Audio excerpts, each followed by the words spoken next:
Welcome to my YouTube channel. Primary এবং upper primary শিক্ষকদের জন্য টেট ম্যান্ডেটরি ছিল। এবার কি তারা সেই টেট থেকে মুক্তি পেতে চলেছে? আমরা জানি 1/9/2025 সালে মহামান্য সুপ্রিম কোর্ট এক ঐতিহাসিক রায় দিয়েছিলেন। সেই রায়ে বলা হয়েছিল 2 বছরের মধ্যে টেট পাস করতে হবে, নয়তো তাদের স্বেচ্ছায় রিটায়ারমেন্ট নিতে হবে, তাহলে তাদের এই চাকরি থেকে বরখাস্ত করা হবে। এই ছিল মহামান্য সুপ্রিম কোর্টের রায়। এর আগের ভিডিওতে আমরা বলেছিলাম এই টেট থেকে যদি শিক্ষক এবং শিক্ষিকাদের মুক্তি দিতে হয় তাহলে এই যে আরটি অ্যাক্ট বা গেজেট, এই গেজেটের পরিবর্তন করতে হবে, তাহলে শিক্ষক এবং শিক্ষিকারা এই টেট থেকে মুক্তি পেতে পারে। তা নিয়ে আজকে আমরা বিস্তারিত আলোচনা করব। সুপ্রিম কোর্টে যে রায় দিয়েছে সেই রায়ের কি এবার পরিবর্তন হবে? বিভিন্ন রাজ্যের রাজ্য সরকার এবং শিক্ষক সংগঠন যে রিভিউ পিটিশন করেছিল মহামান্য সুপ্রিম কোর্টে, তা এবার নিশ্চিত জয়লাভ করবে বলতে পারি।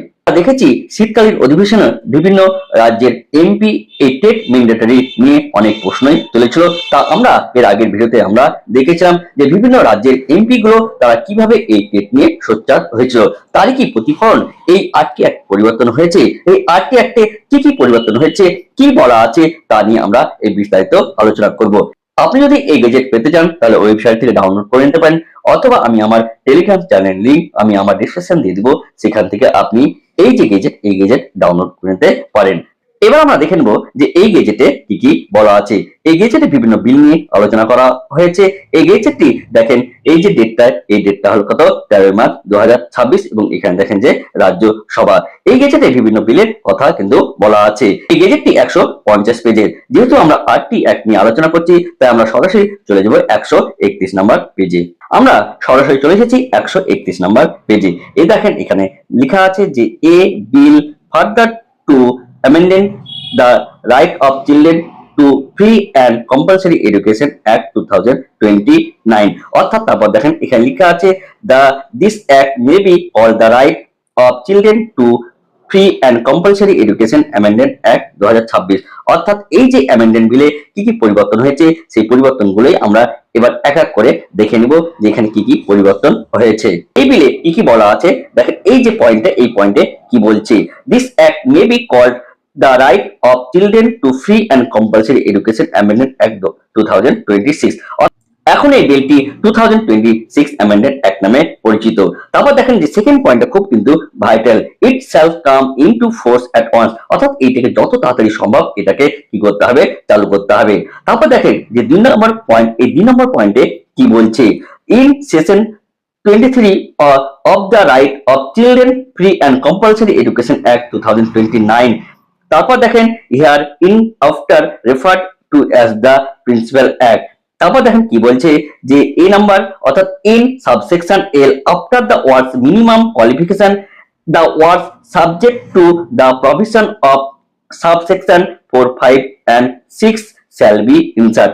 অর্থাৎ আগে যে এই যে মিনিমাম কোয়ালিফিকেশন ছিল, এই মিনিমাম কোয়ালিফিকেশনের পরিবর্তে subject to the provision of section 4, 5, 6 shall be inserted. অর্থাৎ এই যে নামটা আছে, অর্থাৎ মিনিমাম কোয়ালিফিকেশনের পরিবর্তে আমাকে এই যে সাবসেকশনে লেখা আছে, এগুলো কিন্তু আমাদের এবার জানতে হবে যে এখানে কি কি বলা আছে।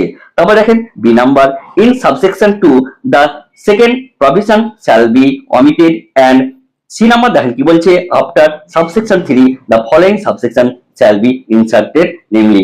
দেখেন 4 নম্বর পয়েন্ট, অর্থাৎ এইখানে দেখেন যেটা বলা আছে যে এই মিনিমাম কোয়ালিফিকেশনের পরিবর্তে যে সাবসেকশন 4, 5, 6, এই 4, 5, 6 এ কি বলা আছে সেটাই এবার আমরা এখানে জেনের মধ্যে কি বলতে চাইছেন। এখানে দেখেন কি বলতে চাইছে, আমরা পুরোটাই যদি ইংলিশে বলতে যাই তাহলে ভিডিওটা অনেকটাই বড় হয়ে যাবে। এইটাকে আমি আমার মতো করে বাংলায় অনুবাদ করে আপনাদের বলার চেষ্টা করছি। নম্বর পয়েন্টে কি বলা আছে সেটা একবার আমরা দেখে নেব।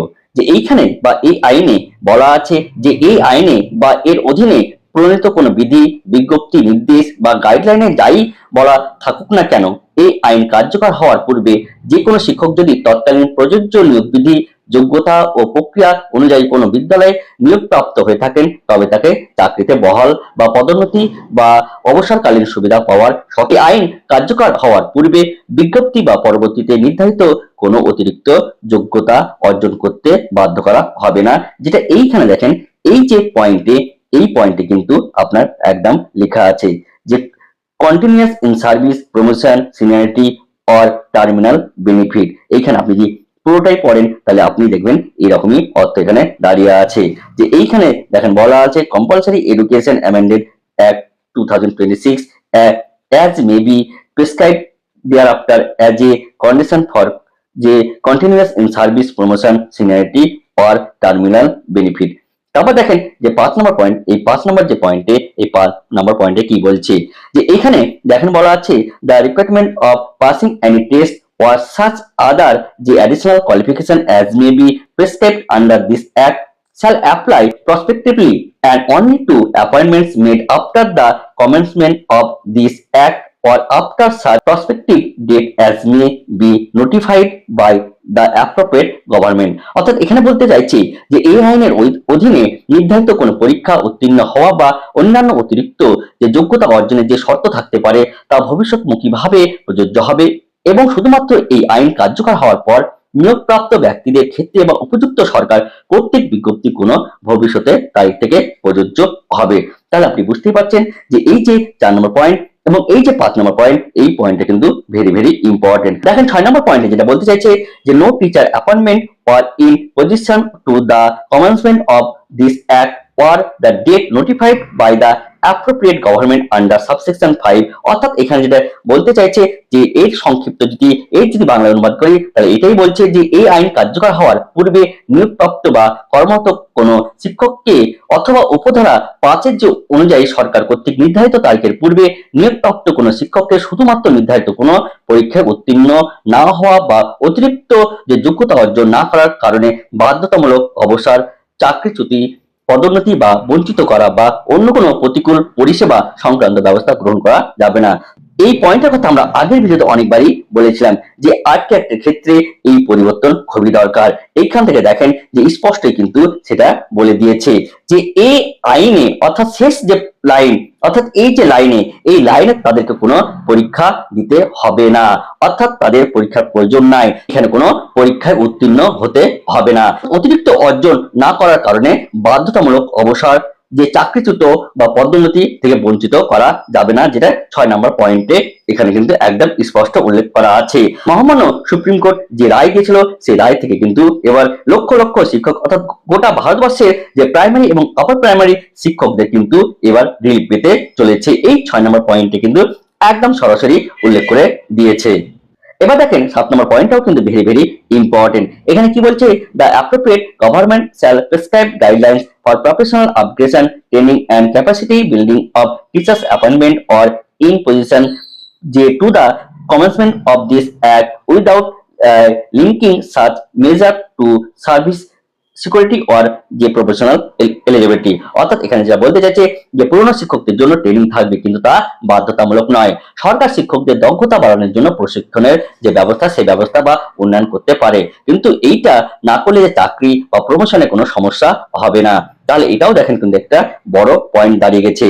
তারপর দেখেন যেটা 3 নম্বর, অর্থাৎ এইখানে যে লাইনে কি বলা আছে সেটা একবার আমরা দেখে নিব যে after section 23 of principal act the following section shall be insert যে নেমলি যে 23 এ সাবক্লজ এল এখানে কি বলতে চাইছে সেটা একবার আমরা দেখে নিই। এখান থেকে দেখেন বলতে চাইছে যে নতুন যোগ্যতা দিয়ে পুরনো শিক্ষকদের ক্ষতি করা যাবে না, যেটা যে ধারা নাম্বার যে 23 এতে যেটা বলা আছে যারা এই আইন চালু করার আগে চাকরিতে ছিল তাদের চাকরির শর্ত, প্রমোশন বা পেনশন নতুন নিয়ম দিয়ে খারাপ করা যাবে না। অর্থাৎ তারপর দেখেন যেটা বলতে চাইছে যে নতুন নিয়ম শুধু ভবিষ্যতের জন্য, যে নতুন যোগ্যতা বা পরীক্ষা চালু হবে তা শুধু নতুন নিয়োগদের ক্ষেত্রে প্রযোজ্য হবে, পুরনোদের জন্য প্রযোজ্য হবে না। অর্থাৎ আমরা জানি যে এনসিটি 2011 সালের পর থেকেই কিন্তু এই টেটের কথা বলে, অর্থাৎ 2010 সালের আগে কোনো টেটের কথা কিন্তু উল্লেখ ছিল না। তাহলে 2010 সালের আগে যেসব শিক্ষক এবং শিক্ষিকা যে প্রাইমারি এবং আপার প্রাইমারিতে শিক্ষকতা করছেন তাহলে তাদের ক্ষেত্রে এই টেট কিন্তু ম্যান্ডেটরি হচ্ছে না। এটা কিন্তু এই যে অ্যাক্টে, এই অ্যাক্ট অনুযায়ী কিন্তু আমরা বলতে পারি। মহামান্য সুপ্রিম কোর্ট যে রায় দিয়েছিল সেই রায় থেকে কিন্তু এবার ভারতবর্ষের যে লক্ষ লক্ষ শিক্ষক এবং শিক্ষিকা তারা কিন্তু রিলিফ পেতে চলেছে। এরপর দেখেন এই যে 5 নম্বর পয়েন্ট, অর্থাৎ এইখানে কি বলতে চাইছে সেটা আমরা একবার দেখে নেব। এইখানে দেখেন যে 39 নম্বর ধারা ছিল তার সঙ্গে কিন্তু এই 39 এ কিন্তু এটা সংযোজন করা হয়েছে। তাহলে এখানে কি বলতে চাইছে যে after section 39 of the principal act the following section shall be insert namely. এখানে 39 এ তে কি বলা আছে সেটা যদি আমরা বাংলায় ব্যাখ্যা করি তাহলে এটা এরকম হবে যে এই আইনের বিধান কার্যকর করার উদ্দেশ্যে উপযুক্ত সরকার প্রয়োজন অনুযায়ী এমন নির্দেশ বা ব্যাখ্যা বা গাইডলাইন জারি করতে পারবে যাতে এই আইন কার্যকর হওয়ার পূর্বে নিয়োগপ্রাপ্ত বা কর্মরত শিক্ষকদের কোনো প্রতিকূল পরিষেবা সংক্রান্ত পরিণত ভোগ করতে না হয়। তাহলে আপনি বুঝতে পারছেন এই যে আরটি অ্যাক্ট, এই আরটি অ্যাক্ট কিন্তু পরিবর্তন হয়ে গেছে। অর্থাৎ যে ভারতবর্ষে যে লক্ষ লক্ষ শিক্ষক এবং শিক্ষিকা এই টেট থেকে রিলিফ পেতে চলেছে, অর্থাৎ তারা রিলিফ পাবে, এটাই এই আরটি অ্যাক্টে কিন্তু বলা আছে। যেটা আমরা শীতকালীন অধিবেশনে যে সংসদে যে একটা ঝড় উঠেছিল এই টেট ম্যান্ডেটরি নিয়ে, তারই একটা কিন্তু এই প্রতিফলন এখন দেখা গেল। তাহলে যে এই সরকার বা এনসিটির যে গাইডলাইন, সেই গাইডলাইন কিন্তু পরিবর্তন হয়ে গেল। তাহলে এইবার কিন্তু আর শিক্ষকদের এই যে টেট পরীক্ষা কিন্তু তাদের দিতে হবে না, বা টেট পরীক্ষা যে পাস করতে হবে সেটা কিন্তু পাস করতে হবে না, তাদের থেকে একটা বড় রিলিফ কিন্তু পাওয়া গেল এই যে আরটি অ্যাক্ট পরিবর্তন হওয়ার ফলে। দেখেন যে এই আরটি অ্যাক্ট কেন পরিবর্তন করেছিল তার কিন্তু এখানে কারণটা দেওয়া আছে।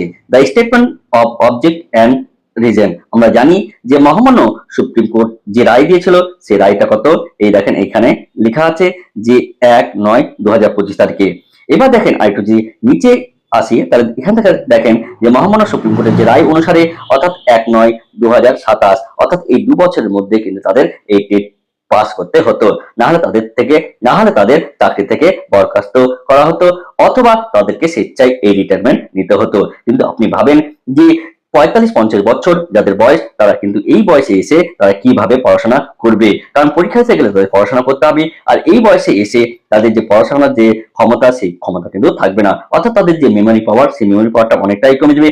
তারা অনেকেই এখন সাংসারিক বা বিভিন্ন কাজে কিন্তু লিপ্ত আছে। পড়াশোনা করার জন্য যে একটা বড় ধৈর্য লাগে সেটা কিন্তু এই বয়সে আর থাকে না। তার ফলে বহু শিক্ষক এবং শিক্ষিকা এই টেট পরীক্ষা থেকে তাদের কিন্তু রিলিফ দেওয়া হলো। তাহলে প্রাইমারি এবং আপার প্রাইমারি যেসব শিক্ষক শিক্ষিকা আছে তাদের টেট থেকে কিন্তু রিলিফ পেতে চলেছে। আজকে ভিডিওটা এই পর্যন্ত। এই ভিডিও ভালো লাগলে অবশ্যই এই ভিডিওটা লাইক করে দেবেন, এবং এই চ্যানেলে নতুন হয়ে থাকলে অবশ্যই এই চ্যানেলটিকে সাবস্ক্রাইব করবেন, এবং এই ভিডিওটি সবার মধ্যে শেয়ার করে দেবেন। ধন্যবাদ।